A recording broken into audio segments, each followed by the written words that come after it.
Hello all my beasties, welcome to the lair. Today we're going to start our series on handgun basics. I've gotten quite a few questions from novices on how do I choose a pistol, what kind of pistol should I choose, what do all the acronyms mean, what should I be looking for. So it would be an immensely long video that nobody has time for. So what we're going to do is we're going to break it up. Today, I'm going to discuss the different main categories that you need to take into account. And then our next episode, we're going to cover trigger types. We are also going to cover caliber, concealment options, and then later, what gun's right for the job. Every job has a proper tool, and so we want to make sure we're choosing the right tool for the job. Thus being said, I do want to make one thing clear because I did not do a true channel trailer. My channel is where you can come to learn. All of my beasties are here to learn. It doesn't matter if you've used a gun every day of your life or if you've never picked one up. I will not tolerate bullying or mean comments towards other channel members. If you want to say something, take it out on me. But everybody has a right to be able to come here and ask questions and not be ridiculed and not be told, Google it.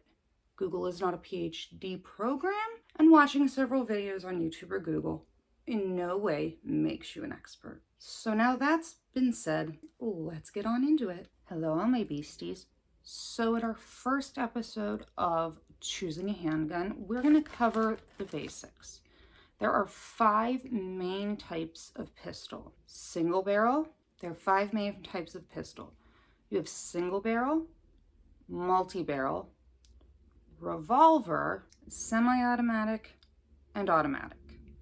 Now, a lot of places don't consider automatic pistols even a thing. They're highly regulated. You're not really going to find one except in some extreme situations. I will briefly touch on it, but that's not something you're going to have to worry about. So what's the difference when it comes to the other kinds? Most of you have seen a revolver. I'll pop a picture up here. With a revolver, depending on how many shots it can hold, usually 6, you load all of your bullets into the wheel, close it, and fire.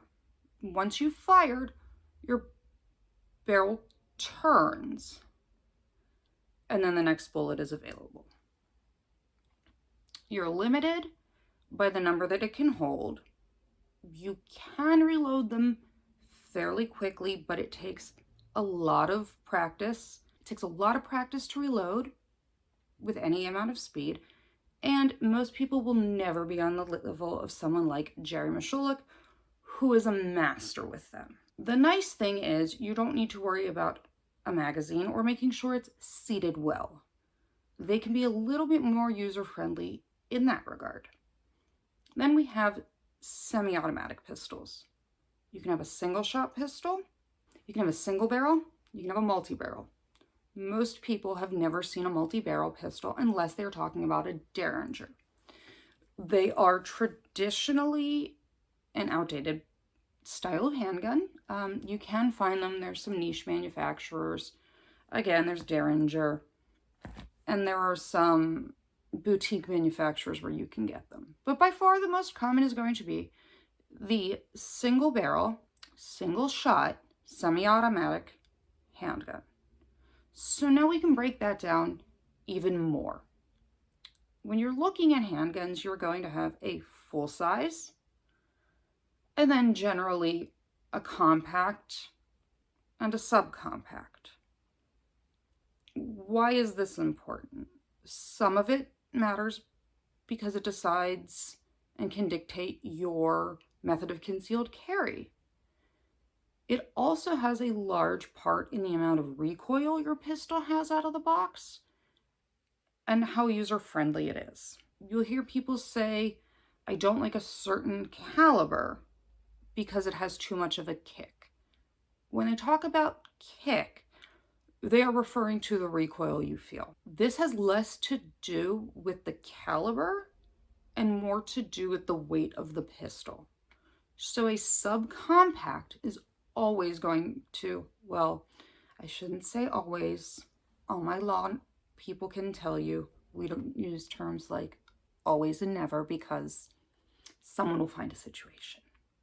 Words have meanings. All my uncivilians know this. But generally, it has more to do with the weight of your pistol and not the caliber. I have fired 9mm pistols that were absolutely miserable because of how much recoil they had.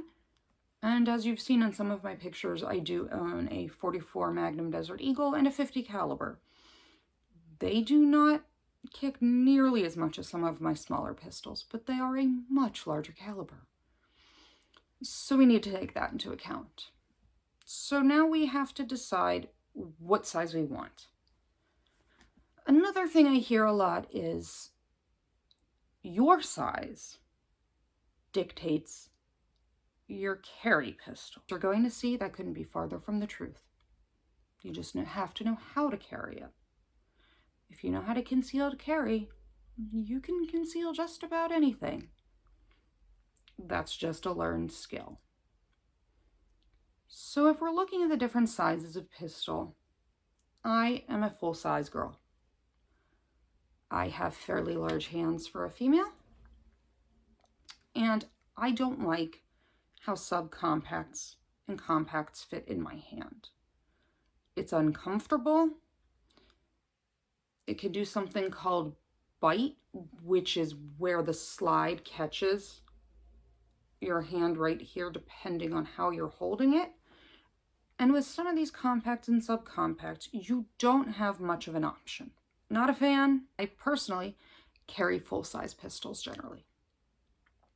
Now, in looking at full-size semi-automatic pistols, there's even more to consider. Hence, this is a multi-part thing, or we'll be here till next year. I get sidetracked easily. Anybody that knows me knows this. So, you now have things called single stack and double stack, which have to do with how thick your pistol is. It dictates the profile. It dictates how many bullets are in your magazine. I tend to find more is better in a lot of cases, but then again, that's personal preference. What you need to decide when looking at them is what am I most comfortable with and what am I most likely to carry. My recommendation is that you talk to somebody that knows all about them and go to a gun range. Many ranges have weapons you can rent and practice and fire and see if you like them.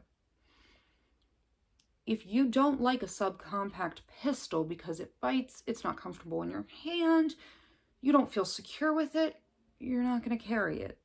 It sitting on a table is doing you no good. So you need to carry what you're most comfortable with. Some of the compacts are not bad. Again, just not my cup of tea. I do have a few. I very rarely carry them. I'm a full-size girl. So now that we've discussed the general major classifications, what else do we need to take into account? Well, we're going to need to take into account caliber, which is going to be an entirely separate video. It should be going up later tonight.